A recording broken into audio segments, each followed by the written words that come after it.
Okay, now for part two of this quality class. Okay, so basically, yeah, like I've explained in my previous recording, that the lecture will be split into the whole entire process. You see, so the beginning of the part of the process is about the early part of the processes that is related to the processes that is to come up with the final product.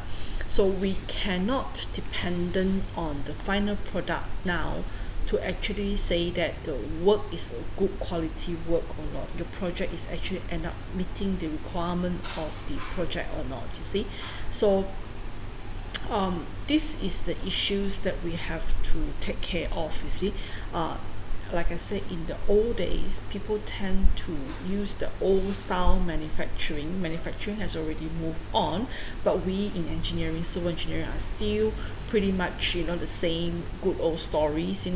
Still about checking, still about last minute inspections and all that, and the whole processes are actually governed by two things in engineering at the moment, in civil engineering at the moment, in construction, and that is specification, and number two, work method statement.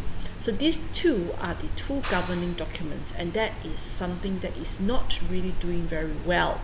Why do I say that? Because many billions of dollars are lost because of quality, because the work that comes out of it is actually not according to the standard that was set up, you see. So but we have to also understand that, is there a relevancy in the specification, is there a relevancy in standards?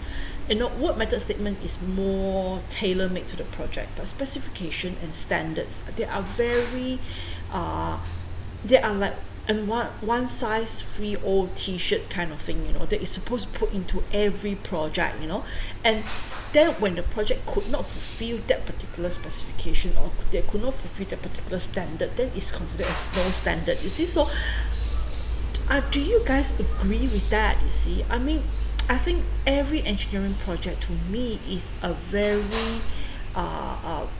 it's a very individual, it's a very special, it has its own characteristic kind of elements in there.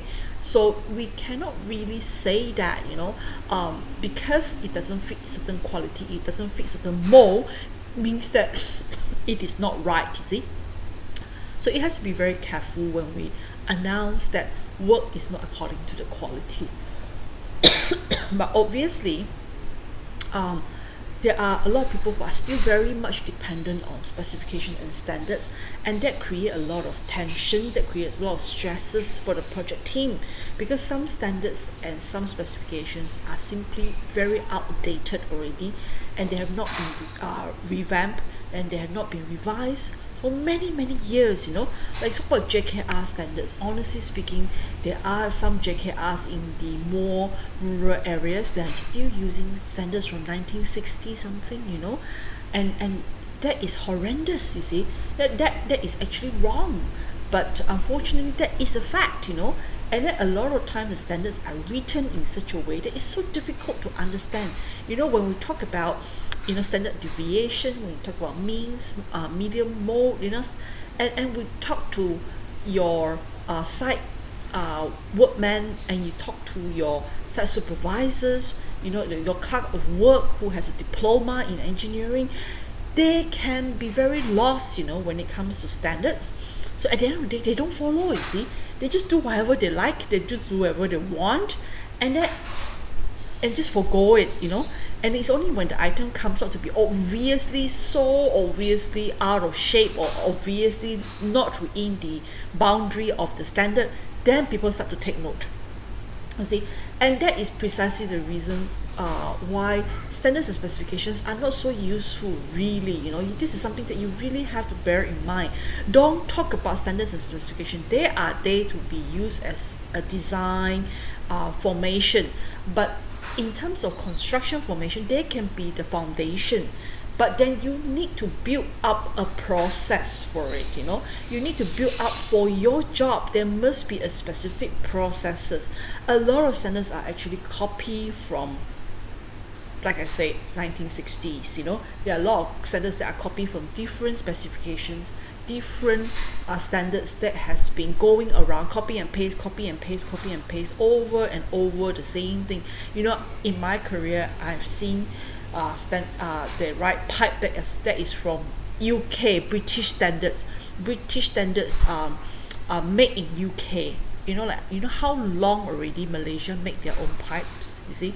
So it's according to MS standard, according to Syrian standards, and yet that particular specs by a very, very well-known consultancy firm in Sarawak actually put down made in UK.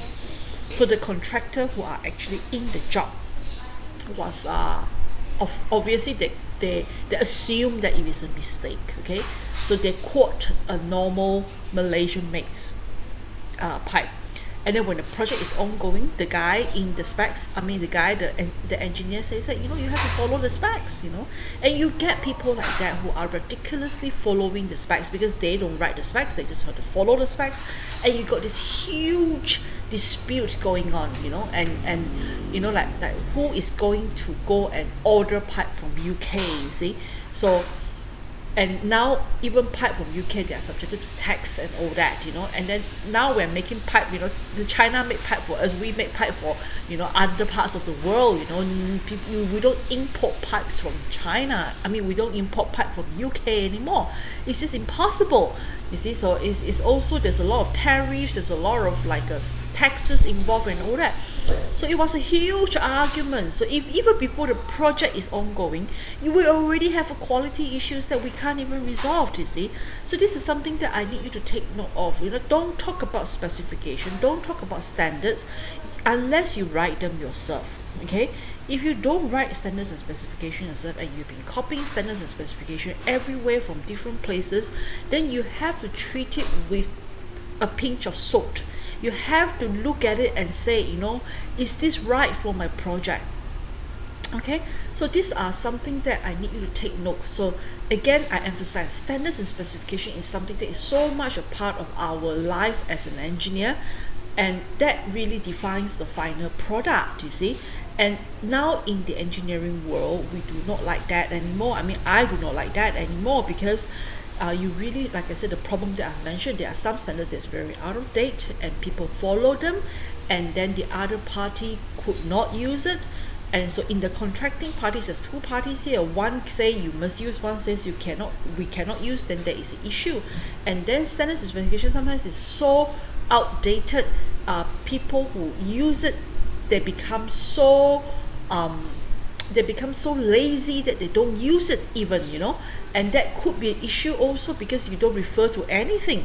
And there are standards and specifications that are quite new, maybe, yes, it's written down, but people don't understand it. People, the site supervisor who use it, who don't understand it, they don't know what is going on, they don't know why it's 23.5, they don't know why it must be 15 mm. So then that create an issue on the final product that it comes out from the site, because of the supervision work that is not being properly carried out, you see. And why must you have 4 pound length? Why can't you just do 2 pound length? All these issues, if you just follow the specification very carefully, to the T, sorry, you will find that some of them are actually not doable. So that creates even more problem. It starts the quality platform in a wrong foot, you see. So that's what we do not want. Okay. And so these are some issues with specifications. And like I say, quality should be a process, and that process will involve dual elements. One is the product look, the product how it should come up to be, and the other part is the project work processes, and how you get the material, the processes, what machinery you use, what processes. It has to be all process based. It should say that if you follow through the entire process, that should be the mentality. If you follow through the entire, if you do a good process, you follow through with those process, naturally, if not 100%, 90% of the final product will look good. So that is what we call a process based. Okay.